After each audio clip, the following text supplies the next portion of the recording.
your questions about domestic violence being addressed today on the show with Dr. Jill Murray, a psychotherapist. She's written a lot of books about domestic violence, so we'll talk a little bit about that also today. But for now, let's go to the phone lines because our phone lines are burning. So many people wanting to call. It's okay if you want to call anonymously. We'll still get your phone call. This one, we have an anonymous call, a male caller. Hello and welcome to the show. Yes, hello. I would like to speak to the doctor. Yes, go ahead. Okay, my name is Scotty, and I'm in a relationship, and my wife, sometimes she tells me very mean things, and sometimes she beats me, and she tells me mean things like I have big nose, and she makes fun of my English, and she says if I report her to the authorities, that she take away my children, so I know what to do. Okay, thank you. Well, I'm really glad he called because, as we said before, we really shouldn't think that this is all, males abusing females. Females can be very abusive to men. They can be abusive physically and they can be abusive emotionally. And Janelle, what this gentleman was just talking about, the threats that his wife is making, are emotional and verbal abuse. And so what I would say is this. The threats that she's making to take the children away if he reports her is very typical of what abusers do, whether they're male or female. Usually men will tell women, if you try to leave, I'll report you. You'll never see your kids. You can leave and live on the street, and you won't get a dime from me, and all of these things. If he's being physically assaulted by his wife, that's a crime. Okay.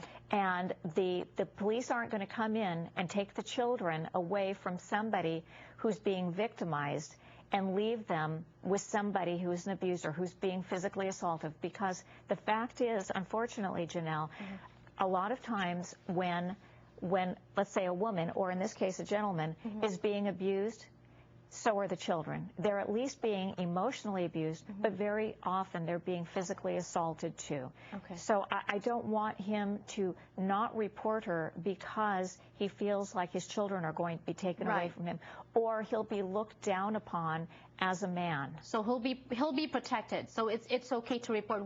To whom does he report? The police. The police. If she's physically assaulting him and she's emotionally torturing him, his children are seeing that. And so just as I would counsel a woman, I would say to your caller as well, think about the impact that this is having on the children of seeing this in the relationship. See, and that's another thing. I think it's because of the religion also in our culture. Like I said, I've been saying that over and over. We are taught to take more and tolerate more. When is it bad? When is a domestic violence situation bad, and it's bad enough that you really need to leave? Well, here's what I think. I think that you can tell that you're in a really bad and bad enough situation when, number one, you're really sad and crying all the time. You're crying about your relationship. You're physically ill, and you're physically ill to the point that you can't take care of yourself or your children.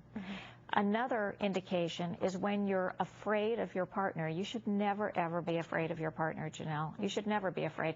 You shouldn't be afraid, not necessarily that they're going to slap you or punch you, but afraid of their anger, afraid to make them angry, afraid of their temper, afraid to upset them, because there's going to be consequences to you, even if it's not physical consequences. So certainly if you're being physically abused, if you're being assaulted, if you're being strangled, and let's not call it choking, you choke on a ham sandwich. Right. If somebody has their hands around your neck, that is extraordinarily dangerous. Okay, you said that. What about for those people saying, oh, he's not hitting me.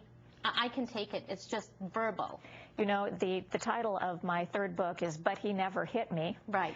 And so I want people to understand that it's not just emotional abuse or just verbal abuse. Those are crippling abuses. A lot of times people will ask me, what's worse, emotional abuse or physical abuse, as if one is okay, which they're not.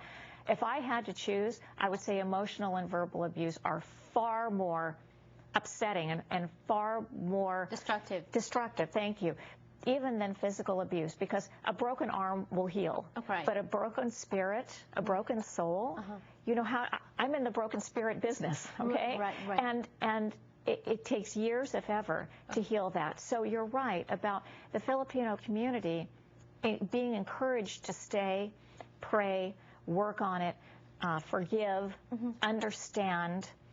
The fact is that there's a very high recidivism rate, a repetition rate of abuse. Okay, what if like the abuser says, oh, I'm going to try to get help, I'll get counseling and I'll change. Is there hope? Do abusers get healed? Well, that's a good question, because I believe that anybody can change at any moment if they really want to.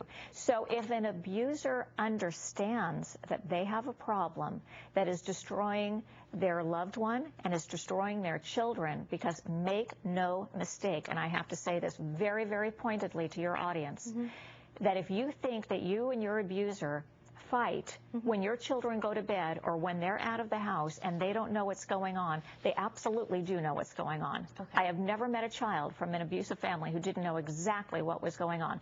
So if the abuser understands that they have a very serious problem and it's destroying the people they love and they want to get help, they need to get big deal help. Okay. Therapy, groups, whatever it is, consistently. Okay, all right. And we have a last block to talk to Dr. Jill today on the show. That's the phone number on the screen. Keep calling, and you may call anonymously, and we'll still take your phone call. Last block, your last chance to talk to Dr. Jill about domestic violence. Don't go away.